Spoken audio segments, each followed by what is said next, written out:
Hello everyone and welcome back to another Bimmer Fixer video, and in this video I'm going to be showing you how to change out your inner and outer tie rods on your BMW 5 Series e60 and e61. Now, a few symptoms you'll get when they have failed is you'll get a vagueness in the steering, or you'll get knocking when you wiggle the steering wheel or go over bumps. There's something else you can do to check your tie rod ends as well, as when the car's jacked up, if you hold the wheel at 9 and 3 and give it a wiggle like that, you'll actually hear play or even see it. So what I'll do is I'll jack the car up and I'll show you what I mean. Okay, so another way to test for your track rod ends being damaged or faulty, if you grab the wheel on the 3 and 9 position and give it a wiggle side to side, you can see the play there.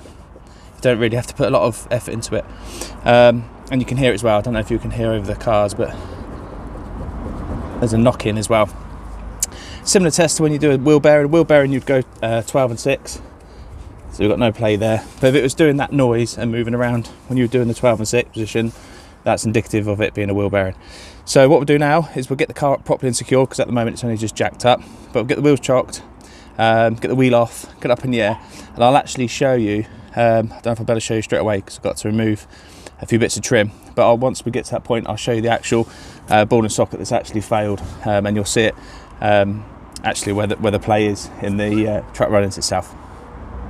Okay, so once the car's up in the air, you need to take off your wheel and then the under tray. Now the under tray is just 8 bolts around the outside. You can see on here, they should stay in like this, but in my case they've come out, so I've had to use cable ties. But there's 8 around the outside, you'll see those when you're underneath. So that needs to come out, and then the other bit of trim is this one here, which goes across here and protects the steering rack in Gator here. Now mine is kaput, as they say, so I've got myself a used new one here, replacement, but you can see here in more better detail where those screws are. So there's one there, one in that corner, and then 2 at the bottom. The 2 at the bottom are the ones that are used to fasten the under tray to. So if this is the first time you're looking at the tie rod and tie rod end, this is your tie rod end here, okay, and then under this Gator is where it joins to the inner tie rod, and then the inner tie rod connects to the steering rack. Now my play is where the inner tie rod attaches to the steering rack, but what I'll do is I'll move this trim here. These are 8mm bolts, by the way. I'll get this trim out of the way. As you can see, it helps get the wheel over to the left. It's worth also pointing out that you want to jack up the entire front of the car, not just one side you're working on. What happens is that puts a lot of stress and strain on the side that you're working on, and when it comes to remove like the knuckle here, if you've only got, it sounds weird, but if you've only got this side of the car jacked up, it's a nightmare to get out. But if the whole front of the car is up completely and the other side's up as well, this should just drop out. So yeah, what I'll do, I'll get this trim out of the way, and then I will release the clip at the end, and this one here on the Gator, slide it down, and then I'll be able to show you the play in the inner tie rod and the steering rack. Okay, so underneath the car, what I've done to make life a bit easier is just lower the second under tray, which is about 3 or 4 8mm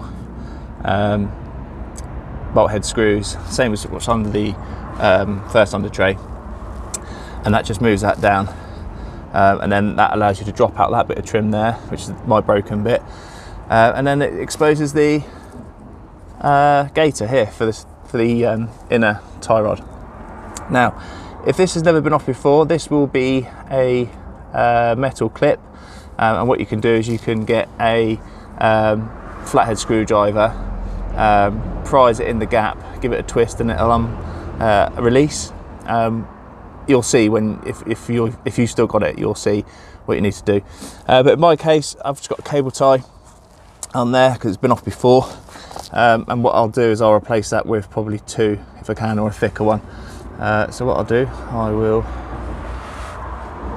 try and get on that, slip it off like that, and then give it a wiggle down. So that's all you need to do to release this side. Now here is I don't know if you can see it, little rubber O-ring. You want to make sure that's still in good shape and still protruding a little bit from the steering rack, which mine is, and that helps create a seal, because what you can find is, especially if that protector thing that I'm replacing is damaged. Water can actually get in there. The other side, what we need to do is I'm going to get some, oh, you can see through the light there. Let's make it a better angle. So get some pliers or something on here, squeeze that clip, move that clip down here, down the track rod end, and then you can move the Gator all the way down. And I don't know if you can quite see, but that's where my play is. It's just in there. But I'll show you in a bit more detail when I get the camera set up properly. Okay, so I've moved the Gator down the track rod end, and this is the part where the inner tie rod connects to, so this is part of the inner tie rod, and that shiny bit you can see back there is the actual steering rack. But what I'll do is I'll give it a wiggle. I'll see, because what you can also see in there is, you see the rust. So there has been water ingress, which is probably what's got rid of the grease, and then that's what's destroyed the joint. So I'm really going to have to be careful when it comes to sealing back up that Gator, and making sure that that O-ring has got a nice secure seal. So if I give it a bit of a wiggle,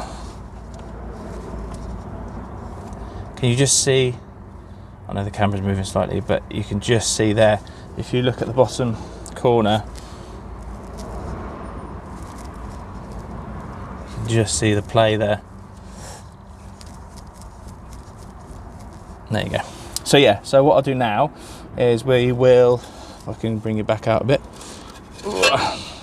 So I'm going to take off this nut here. Now on the original, on the original outer tie rod, I think it's a 21mm. On the aftermarket ones or the February ones, I think it's 20, but I'll double check anyway. And then what we'll do is we'll get this end off first, and then once this is off, we will remove this one here. And that releases, and then that will release the whole inner and outer tie rod, and then we're ready to measure up the new one. I've got a February one somewhere. We'll measure it up and then we'll reinstall it. Okay, so here is the nut at the end of the tie rod. So it is a 21. It's a 21mm. I can't remember if it's one above or one below, but you'll find on the original one, I think it's 22 on the original. Anyway, this is 21, and so is the Febby. So what we're trying to do is get as much leverage as you can on that, and once it's broken loose, you can stick the ratchet on it. Oh, it's underneath the car. Cancel that. And what you'll find is the centre will twist as well. So what you can do is, I'll grab the jack, and you can jack it up from underneath, and that puts pressure on the ball and socket on the inside, and that stops the centre from spinning. You can also hit it with some penetrating fluid as well. I've got some plus gas somewhere, so I'll probably give that a bout as well. Okay, so I hit it with some plus gas, and that seems to have done the job. This stuff is awesome. I think it's better than W40, to be fair, because all I did is squirt that on, and it's actually done it without me jacking it up.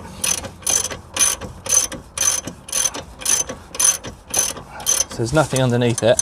But if you do have trouble and you can't get it off, just put a little bit of pressure underneath it with a jack, and that will put pressure on the socket. Also, if you've been naughty and you've only jacked up one side of the car, you'll probably be able to get the nut off, but you won't be able to get the bottom of the joint out.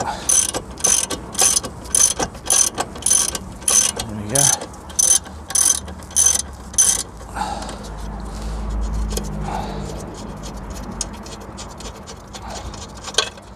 So hopefully,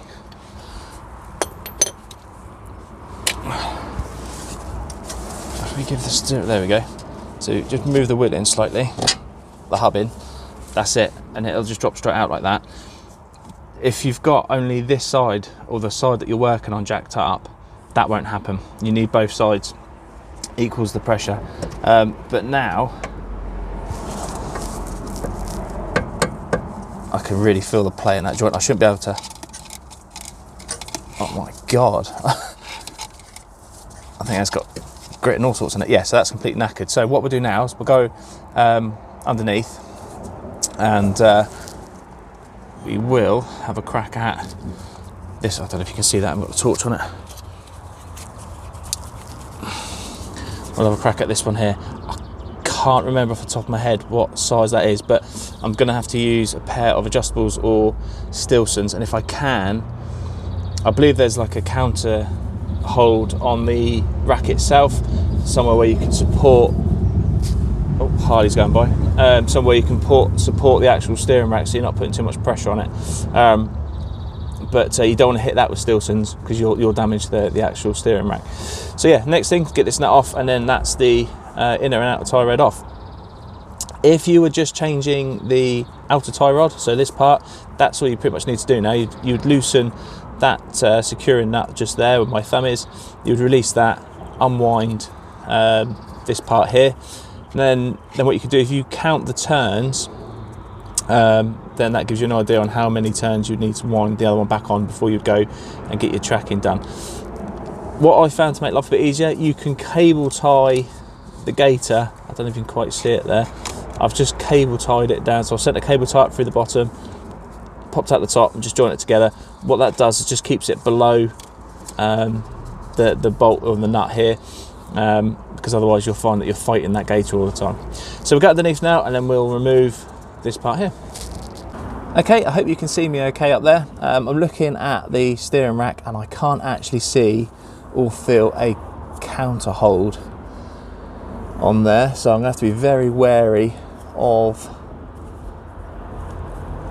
tightening that nut up. I can't remember the size of that nut now. I think it's, is it 32, 36? I don't know, I'll try and find it and put it on the screen for you. If you haven't got a spanner that size, you can use a large set of adjustables like this one, or even failing that, you can get yourself a pair of Stilsons like this one, which grip on, and you can undo it that way. So what we'll do is we will get our adjustables on there, go for it like that.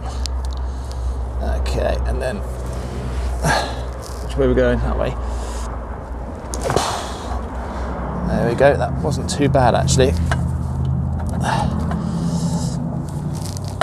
Christ, I can't get them off now.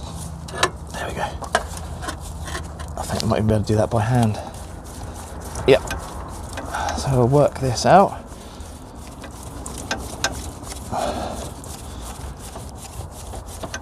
So yeah, if you're going to use Stilsons, when you come to tighten it up, don't put them on the steering rack there, because you'll chew that up and damage it. I was certain there was a counter hold on there somewhere. There was on my mate's 1 Series, I think, when we did his. Anyway, crikey. There we go. Right, so that's completely out. That's the nut there and the offending article. Right, so what we'll do now, I'll get you back out from up there, and then we'll look at the new one and the old one, and we'll try and line them up as best we can before we refit it. Okay, so here's the old inner and outer tie rod. This is our new one from Febby. So what we want to try and do is, well, we're going to have to take this Gator off anyway, so we're going to remove the outer in a second, but what we want to do is we want to try our best to match the distance from the edge of the nut there to, if you can, the center point there, so where it would technically go into the car. So what we'll do is we'll kind of give it a rough measure. So it's probably, in there, so 370 mil, do we? I think that's going to be about 370. I mean, it doesn't have to be exact, but you want to kind of get it rough. I'm going to say about, yeah, I'm going to say 370 mil. Also, what we can do is we'll count the turns when it comes to removing this. So all we need to do is, we need to take that clip off as well for the Gator, is we'll undo that locking nut, unwind the outer tie rod here, and then slide the Gator off. We'll unwind, might be able to do, see, I'm starting to wonder if that was a genuine part, because feeling the difference between this and that one, it's night and day really. So yeah, we'll unscrew it like that.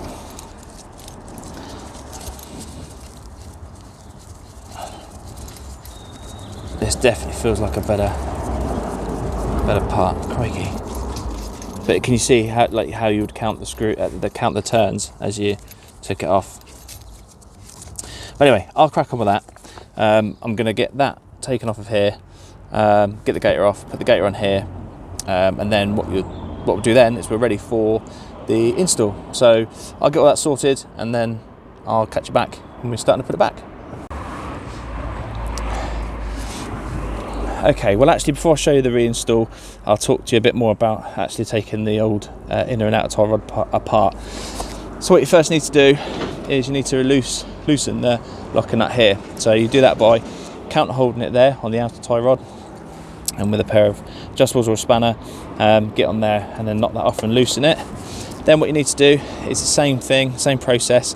So on here, if you can quite see, he's got the counter hold there. This is where actually there do your wheel alignment, your tracking in the garage. They'll hold it there, and then they will twist to adjust it. So what we're going to do is we're going to get a pair of adjustables on there. I hope you can see that all right. I don't know where my other it's a bit overkill, but I've got the big ones, so we'll make sure that that's down out the way.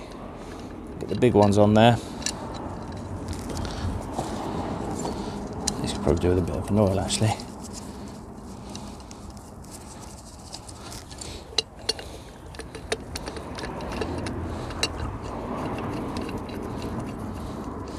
Right, and then like that, and then what you can do is you break them apart. Oh, like that. Oh Christ. And they're going to be very stiff, especially if they've been in there for a while. And then you just unwind it like that, and you can count the turns if you want to give you an idea on how many you need to put back on the new one. But that said, it can vary, so you're better off kind of just getting a measurement as best you can and getting your wheel alignment done as soon as you can. But what we'll do now we'll get that off.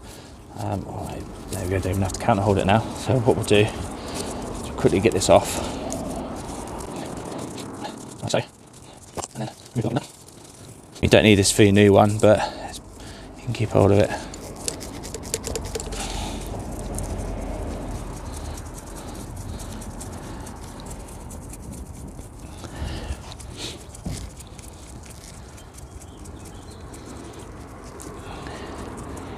Okay, slide that off.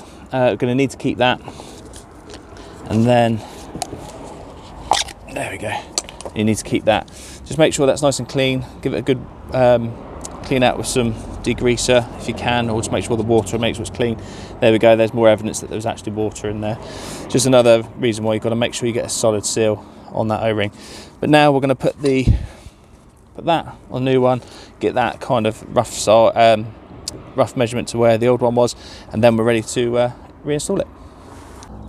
Okay, so that's our new tie rod end installed on the steering rack. So it's a reversal of how it goes on really. Just be careful when you do put it on. Installing the inner and outer at the same time means that you can be a bit restricted for space. So if you turn the wheel back over to the right, that will send the steering rack back in, and that'll give you a bit more room just to start it off, and then you can bring the turn it back to the left and it'll bring it back out, and that'll give you room here to get on an adjustable or Stilson to do it up. So that's all done that end. Now this end, all we need to do is we need to just pop it back into the hub just there, and then once that's back in, we'll reinstall that new bit of trim, or new to me, this under tray and then the big under tray, and then that should be us done. Okay, so when it comes to fitting the truck rod end to the hub itself, you have, like I said before, the 21mm nut and the ball and socket effectively. The centre part here can be counter held with a 5mm Allen, so you can just pop that in the end there, and then you can just nip it up with a spanner until that's tightened up. And then speaking of tightening, it is 70 Newton meters, so we've got our torque wrench. So what we'll do is we'll quickly set this up.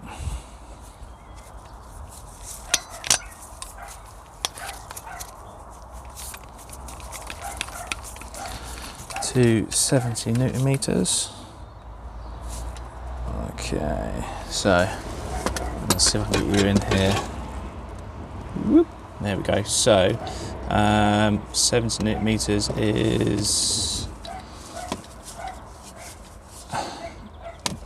Oop. There we go. Come back and focus. Let's try. There we are. So what we need to do is we need to line up the 0 to the 70. So it looks like that there. And then what you do on the bottom of the torque wrench, you can just tighten it up there. So you just tighten that end up. And now it's always worth, once you've finished with the torque wrench, to relax it. I'll show you that in a second. Let's pop that on. We're going to get enough on there.